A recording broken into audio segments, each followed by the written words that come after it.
Wow. Okay. So Reliance Industries released their financial results for the quarter and 9 months ending December 31st, 2024. That's quite a mouthful, isn't it? It is a lot to unpack, but it seems like they had a pretty strong quarter overall. I mean, record quarterly consolidated profit after tax, right? That's like quite impressive. Yeah, the profit after tax was 21,930 crore rupees, which they said is up 11.7% year on year. That's a lot of money. I'm curious where all that came from. Well, if you look at it, a big chunk of that came from Geo Platforms, their digital services business. Their profit after tax was up by like 25.9%, which is a huge jump. Oh, right. I see that. Their profit after tax was 6,857 crore rupees. That's a pretty big contributor. But what about the retail side of things? How did Reliance Retail do? Reliance Retail, well, they also saw a nice increase. Their profit after tax hit 3,485 crore rupees. That's up 10.1% year on year. So both the tech and retail arms are doing well. That's great. It seems like they are firing on all cylinders. I wonder if the overall revenue was also high. Like, what were the figures for that? Actually, you're right to ask. The quarterly consolidated revenue was 2,67,186 crore rupees, which is a 7.7% increase year on year. So it's not just profit, they're growing in revenue too. Okay, that is a pretty big number. 2,67,186 crore. That's hard to even imagine. So it's a healthy increase across the board, basically. Exactly. And their EBITDA, which is earnings before interest, taxes, depreciation, and amortization, also saw a bump of 7.8%, reaching 48,003 crore rupees. So that means they're not just making money, they're also managing expenses well. Right, that's important. It's like they're making more money and being efficient with it. That's a good sign. So, what about the oil and gas segment? I'm always curious about that. Okay, so the oil to chemicals or O2C revenue improved by 6% year on year, which is pretty good. That was driven by higher volumes and increased domestic product placement.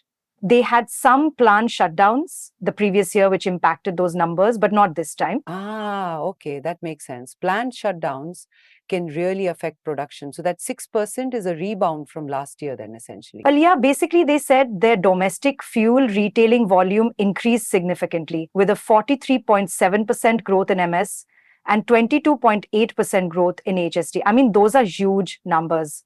Interesting. It is always surprising to see such growth.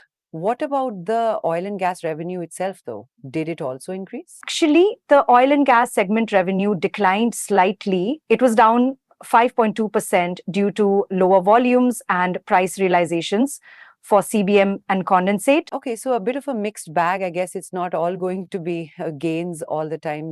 Those price fluctuations are wild sometimes. Exactly. And the oil and gas EBITDA also decreased by 4.1%, largely due to those same declines in volumes and price realizations. But, overall, they managed to increase in all the other segments. So, Yeah, that's true. It's good to see diversity in their revenue streams. So, moving on to Geo, you mentioned that earlier. They're having a good run too, right? oh, absolutely. Their total subscriber base reached about 482 million. That's up by 2.4% year on year. And their average revenue per user or ARPU improved to 203.3 rupees. That's a pretty big subscriber base. It seems they keep on growing. It is pretty incredible how many people are using Geo now. Yeah, and they're also gaining ground in the home broadband space. They have like around 2 million new connections just in this quarter. Wow, that's impressive. So basically, people are getting connected through their home broadband and also on their phones. That's pretty smart. Right. And get this, Jio Fiber now has about 4.5 million subscribers, and they're calling themselves the world's leading standalone 5G operator outside of China with over 170 million users. Okay, they're really leading the 5G race then. That's a pretty big deal. It sounds like they're pushing the technology forward. Yeah, and they're also focusing a lot on AI. They launched Geo iCloud, which offers up to 100 GB of free storage. It's like they are trying to get into every tech niche. They are really going all in on this tech front. I'm curious about the retail side now. Like, how many stores are they operating now, I wonder? So Reliance Retail has a total of 19,102 stores. They opened like 779 new stores just in this quarter. So they're expanding pretty aggressively. Wow, 19,102 stores. That's a huge retail footprint. That's like everywhere. It's like every time I drive by, I see a new Reliance store pop up. Yeah, and it's not just about the number of stores. Their footfalls were over 296 million this quarter. That's a lot of customers, which means people like to shop there. Right. 296 million footfalls. I guess that's what happens when you have that many stores. What about their online presence, though? Are they growing there too? Actually, their digital commerce and new commerce channels now contribute 18% of their total revenue. So that's growing as well.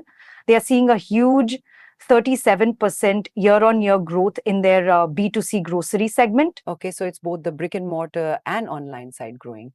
They're really covering all bases in the retail segment. Yeah, and their consumer brands are also doing well. The revenue for the first 9 months of the fiscal year is already at around 8,000 crore rupees. I mean, that's impressive. That is a big jump. So, it seems they're not just a retail company, but a major brand builder too. So, what's their overall message? Like, what are they saying about this performance? Well, Mukesh Ambani, the chairman, mentioned that this quarter marks the 25th anniversary of their Jamnagar refinery, and that the record EBITDA and PAT are a testament to the strength of their businesses. That's a nice milestone for the refinery. Okay, that's a great way to market. It's like they're saying they're resilient and growing stronger. He also highlighted the growth in digital services, the strong retail performance, and the resilience of their O2C business despite the volatility in the global energy markets. Overall, very positive messaging. Yeah, it's a very confident and positive outlook. So they're really trying to emphasize their long-term strategy. I guess looking at all this, what are your main takeaways from this report? Well, it's really clear that Reliance is growing strongly across all of their core businesses. Digital, retail, and even their oil and chemical segments are showing growth despite all those global challenges. That's true. Their diversification strategy seems to be paying off. It's like they're not relying on one thing, but spreading their reach. Exactly. They are not putting all their eggs in one basket. And also the emphasis on technology and digital, particularly with Jio's 5G and AI ventures, shows they are setting themselves up for future growth. Yeah, it's really interesting how much they're investing in AI and 5G. They are probably trying to get ahead of the game. So that's definitely forward thinking. Right. And overall, the numbers are really solid. They show good management and a clear vision for the future of the company and the overall growth they're hoping for. Absolutely. It's a well-rounded and strong performance overall. So before we wrap up, if you're enjoying these discussions on company reports, don't forget to like, share, and subscribe to our channel for more insight. Yeah, definitely.